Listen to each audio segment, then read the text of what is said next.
এই ঘটনাটা হলো তার বাস্তব প্রমাণ। এও কোনো গল্প ইচ্ছা বলতেছি না। সূরা ফুরকানের 26 নম্বর আয়াতের শান নজুল বর্ণনা করতেছি। সম্মানিত শুধু বন্ধু যে কি জিনিস, এজন্য বন্ধু নির্বাচন করবেন তো ভালো করে সাবধান।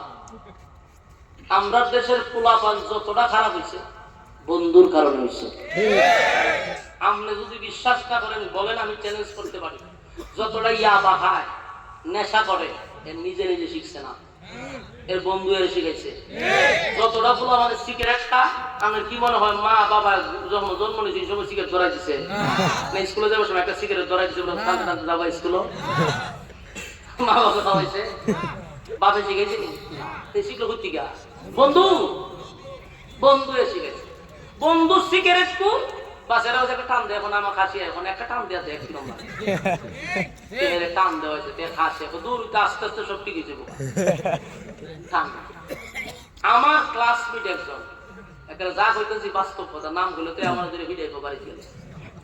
আমার ক্লাসমেট একসাথে হাফেজ কররা হাফেজ পরশুর মাদ্রাসা করছে বেচারা, কি কররা হাফেজ হে আর একটা বাচ্চার লয়ে থাকতো এটা আছেন সিগারেট কুর। একদিন হেরে 2-3টা টান দেওয়া যে খাসটা হয়তো সব বাইরেছে, পরের দিন বইতে 2-1টা খাসি এলে সময় একটা টান দেয়, টান দিয়ে দিতে ওখান দিকে হে মাঝে মাঝে দিয়ে টানে। একদিনের সাথে কথা কি তোর মুখ সিগারেটের বন্ধ করে কেনাকে হয় না, 2টা টান দিস না সব বনাস করে কার কাছে অমুকের কাছে গেছে বলে হ আমি কাম সারে গেছি। তুই হের বিট চান নাইলে তোরে কদিন পরে গাঞ্জা খাওয়া নিয়ে শিখাইব। সব বনাস করলে যেমন মান সম্মান সব শেষ। আমি গিয়ে বই দিয়েছি এর মা বাবার দ্বারে, কারণ বাসা ঠিক মতো এটা আমার কথা শুনতেছে না। পরে আল্লাহর রহমতে হেদায়েতকে সরে আইছে, বাদ দিছে। অনের পরে কিতা করবে কোন টান মারে কিনা কেন হইবে। আর বন্ধু তো মারাত্মক, বন্ধু মারাত্মক। যদি কোন সিগারেট কুর বন্ধু তাহলে আল্লাহর রাস্তায় এর কাছ থেকে দূরে থাকবেন। এর প্রথম আপনারা খাওয়াইবো মাগ না, প্রথম আপনাকে হাতে বাবা 5 টাকা 10 টাকা 50 টাকা নিজের গাড়িতে সিগারেট কিনবো। আপনারা শিকারির পরে এখন যা তুই এখন সিগারেট লয়ে আয়, আমি তো শিখাইছেন। এই জন্য বন্ধুর থেকে সাবধান। এই যে গেমস ফ্রি ফায়ার এখনকার জেনারেশন সব ধ্বংস। এই ফুলাফান গুলা দেখবেন যেটা তো মোবাইল এই বইয়া বইয়া সিলেক্ট দেখেন এমনি শিখছে না বন্ধু। আমার যুবক বালক তাহাতে পায়ে ধরে বলি এখনকার জেনারেশন ধ্বংস ধ্বংস। এখন বুঝবে না, আগামী 10 বছর পরে বুঝবেন অবস্থা কি হয়েছে। প্রতিবন্ধী হয়ে যাবে একটা, এটার কোনো কাজ কাম করতে না, সারাদিন দিতে হবে।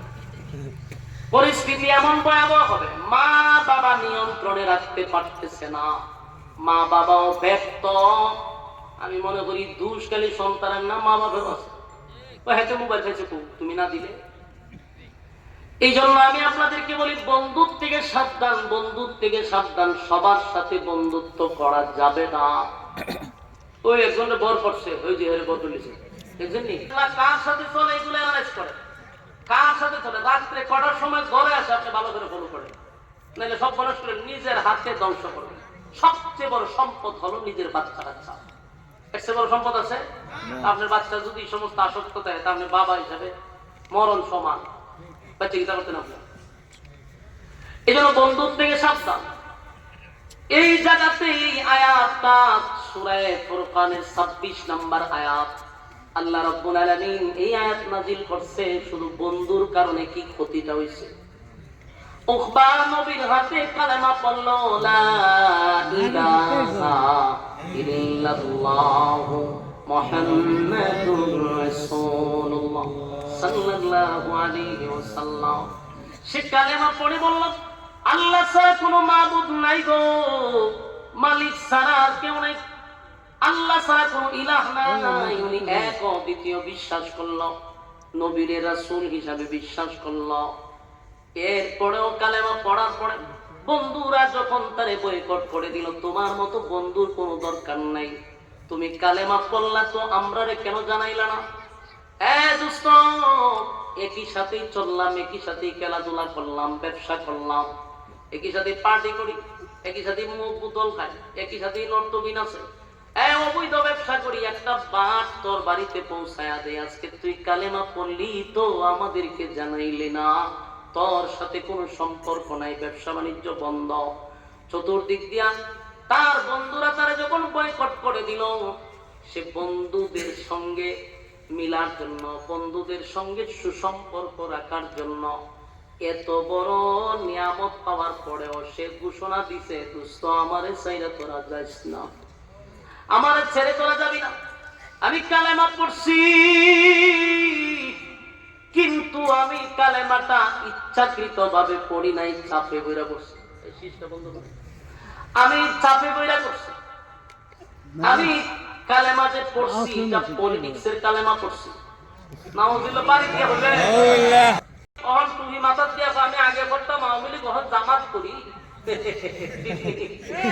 ওখানে তুমি মাথা দিয়ে আমি হেফাজতার জামাত, কত সারা জীবন আওয়ামী লীগ। বাস্তব না বাস্তব? এরকম পোল্ট্রি বাজ আছে না নাই? হয় আমি রাজনীতি করছি, কালেমার রাজনীতি পড়ি নাই, আমি পলিটিক্সের কালেমা পড়ছি। আমাদের সমাজেও বহু মানুষ নিজের মুসলমান দাবি করে, কিন্তু কথাগুলি বলে নাস্তিকের কথা এবং ইসলাম বিদ্বেষী কথাবার্তা বলে। বুঝতে হবে এরা মুসলমান না, এরা উফবা মার্কা মুসলমান। এখন উফবার সমস্ত বন্ধুরা কয়, তুই যে বললি তুই আবু বকরের কালেমা পড়স নাই, উমরের কালেমা পড়স নাই, কেমনে বিশ্বাস করব? আমরা তুই বিশ্বাস করাইবি কেমনে? কালেমা ফিরায় দেয়, এই কালেমা তো ওখানে ফিরায় দেয়। ওই বন্ধুরা বুদ্ধি দিতেছে, বন্ধুরা বুদ্ধি, ওই যে বন্ধু এই বিপত্তিটা করে দেখে। কালেমা কিন্তু ফিরা লেছিল, জান্নাতের টিকিট পাই দিছে, নবীর হাতে কালেমা পড়ছে, জান্নাতের সার্টিফিকেট পাইল, কিন্তু বন্ধুরা তারে কয় যে কালেমা ফিরায় দেয়। নাউজুবিল্লাহ।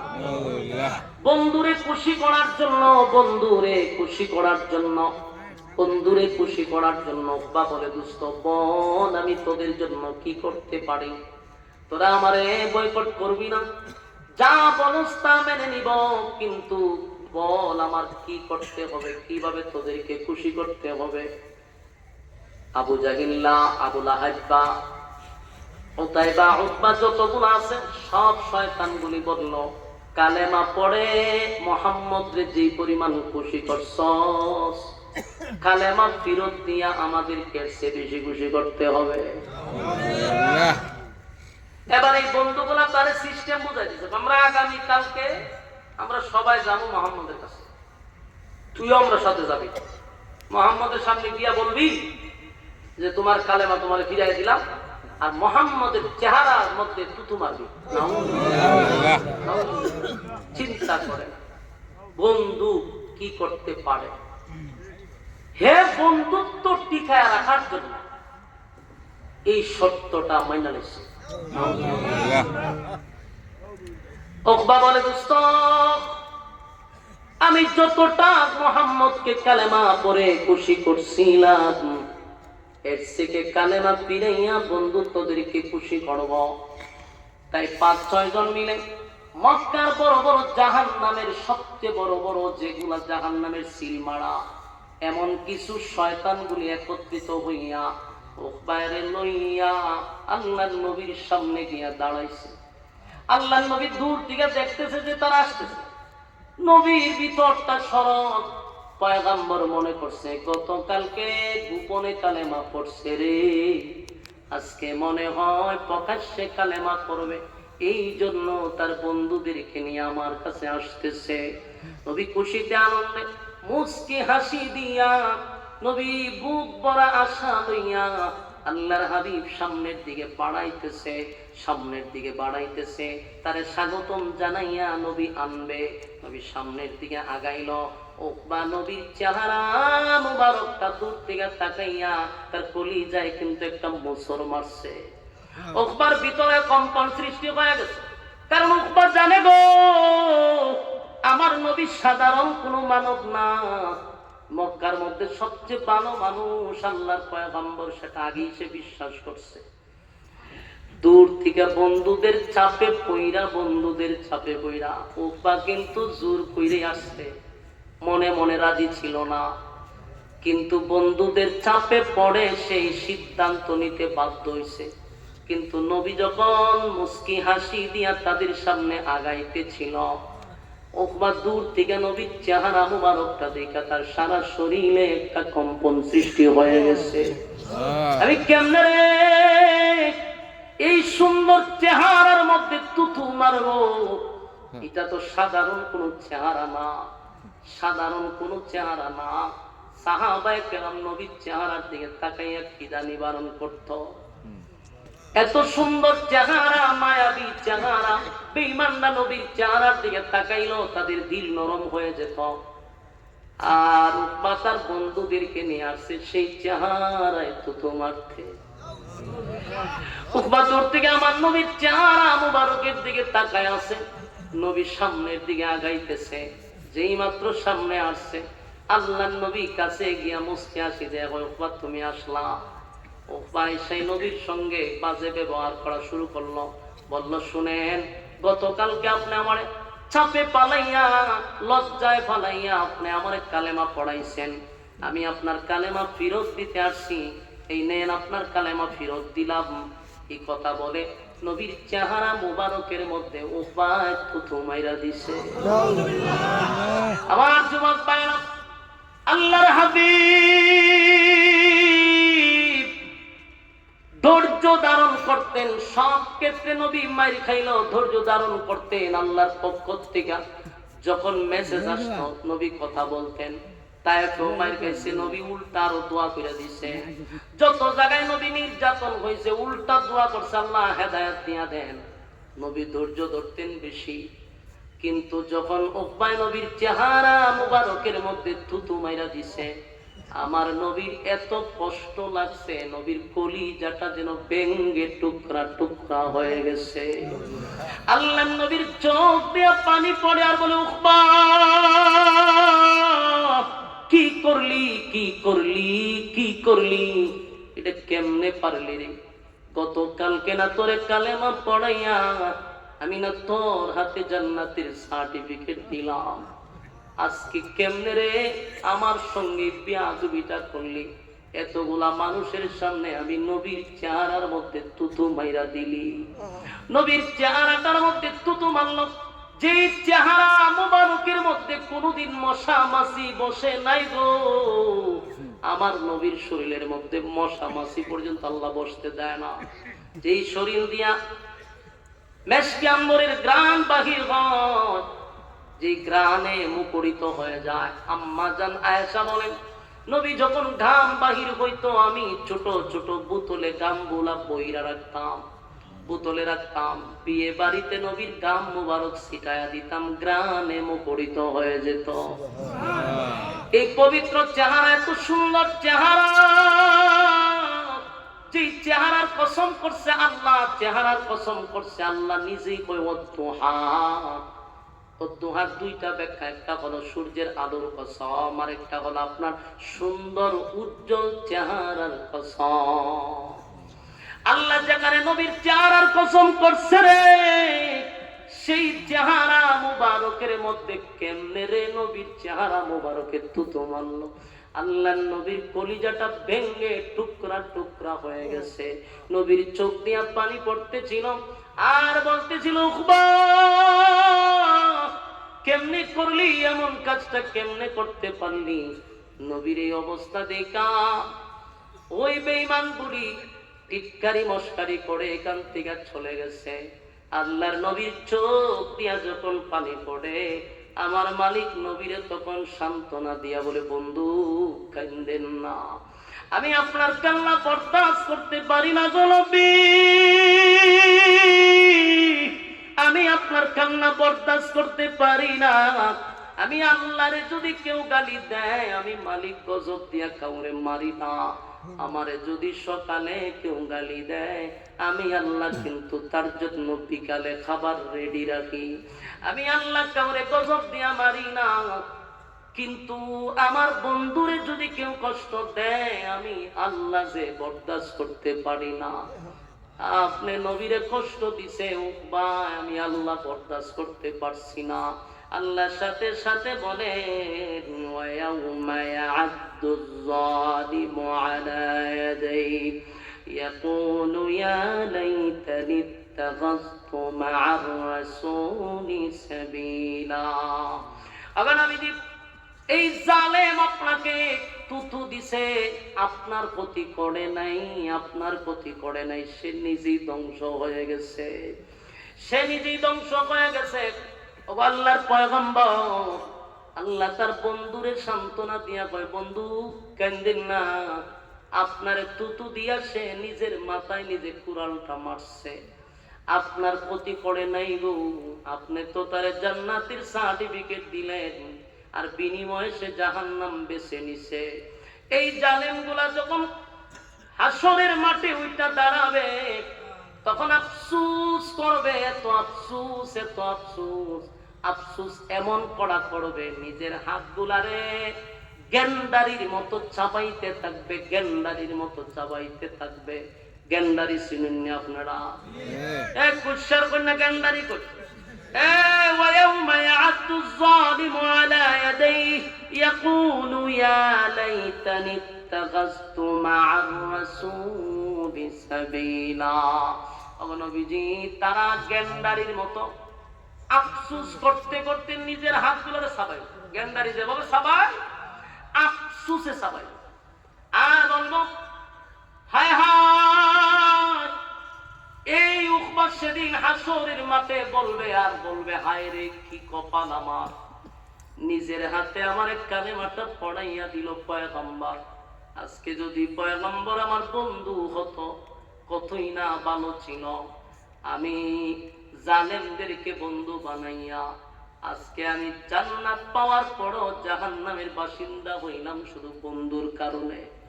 বন্ধুদের কথা যদি সেদিন না শুনতাম, তাহলে আজকে হয়তো জান্নাতের ভিতরে থাকতাম। হায় রে, বন্ধুদের কথা শোনার কারণে আজকে আমি জাহান্নামের আগুনে জ্বলি। সেদিন হাতগুলি চাবাইতে থাকবে আর আফসোস, হায় আফসোস, হায় আফসোস, হায় আফসোস, আফসোস করতে করতে হাতগুলি চাবাইতে থাকবে। আল্লাহ বল, বন্ধু চোখের পানিগুলা মুছে ফেলেন, আপনার ক্ষতি করে নাই গো, আপনার কোনো ক্ষতি করে নাই। সে নিজের মাথায় নিজে কোরাল মারছে, সে একদিন এটার জন্য বড় আফসোস করবে। তার নিজের হাত সে নিজে কামড়া বের বলবে, হায় রে মোহাম্মদ আমার বন্ধু ছিল, কিন্তু আমি দুষ্ট বন্ধুর পাল্লায় পড়ে এমন বন্ধু হারাইয়া কেমন বন্ধুর সঙ্গী হয়ে গেলাম, যে বন্ধুরা আমার জাহান্নামে নিয়ে আসছে। আমার যুবক ভাইরা, এখানেও যারা আমার কথাগুলি শুনতেছেন, তাদের কাছে আমার একটা কথা, বেনামাজি বন্ধুর সঙ্গে চললে আল্লাহর কসম কোনদিন আপনারা সে মসজিদে নিবে না, নামাজের সময় আপনারা সে মসজিদে নিয়ে যাবে না। সুদখোরের সঙ্গে চললে একটা সময় আপনাকে সুদের ব্যবসা শিখাইয়া দিবে, ঘুষখোরের সঙ্গে চললে ঘুষ কিভাবে খাইতে হয় প্রশিক্ষণ দিবে। বেনামাজির সঙ্গে চললে আপনি নামাজি হইলেও বেনামাজি হয়ে যাবেন, এমন বেপরদাওয়ালার সঙ্গে চললে আপনিও বেপরদাওয়ালা হয়ে যাবেন। কারণ সঙ্গী গুণে লোহা জ্বলে বাসে। যদি আপনি ভালো মানুষের সঙ্গে চলেন, তাহলে ভালোর দিকে আপনি যাবেন। তাই আপনাদের কাছে আমার একটা আবদার হলো, বন্ধু নির্বাচন করতে হবে কার সঙ্গে আপনি চলবেন। দেখবেন অনেক সময় অনেক মহল্লার মসজিদের ইমাম সাহেবের সঙ্গে অনেক যুবকের একটা সম্পর্ক থাকে। আমি নিজে ইমামতি করে এখানে, আমি ছাত্র জীবনের থেকে ইমামতি করছি। আমার মসজিদে আমার সাথে কিছু যুবক পোলাপানের সম্পর্ক ছিল। আমার রুমে আইসা বসতো, আমার সঙ্গে গল্প করত, আমার সাথে সম্পর্ক হওয়ার কারণে 5 ওয়াক্ত তারা মসজিদে আসতো। কারো সম্পর্কের কারণে আইসা হাজিরা দিত। দেখবেন প্রায় মসজিদের ইমামদার সঙ্গে যে সমস্ত যুবকদের সম্পর্ক, এটা নামাজি পোলাপান থাকে, কথা হয় না? প্রত্যেক মহল্লাতে দেখেন ইমাম সাহেব 2-1টা পোলাপান থাকে, এটি সবটি নামাজি। কারণ ইমাম নামাজি, তাই ইমামের সঙ্গে যে বেনামাজি চললো সে নামাজি হয়ে যাবে। আর বেনামাজির সঙ্গে নামাজি চললে হে অটোমেটিক বেনামাজি হইবে, কথা হন না? এই জন্য বন্ধু বানানোর ক্ষেত্রে বলুন, নির্বাচন করার দরকার আছে না নাই? যাচাই বাছাই করার দরকার আছে না? যার তার সঙ্গে বন্ধুত্ব করা যাবে না, যারে তারে বন্ধু বানানো যাবে না। বন্ধু বানানোর সময় খুব সাবধান, কারণ এই বন্ধু আপনারে জান্নাতেও নিতে পারে, এই বন্ধু জাহান্নামে নিবে, কথা হয় না? এমন মুনাফিক যারা মুখে মুখে কয় আমি মুসলমান, আমি ধর্ম গ্রহণ করছি, কিন্তু তারা স্বার্থের জন্য, নিজের ফায়দার জন্য ইসলামটাকে তারা কলঙ্কিত করতেও কোনো সমস্যা নাই। কথা বল না দি, ইসলামের 12টা বাজায় দিল তাদের সমস্যা নাই, কিন্তু তাদের স্বার্থ হাসিল করতে হবে। কথা বল না দি, দেখবেন যত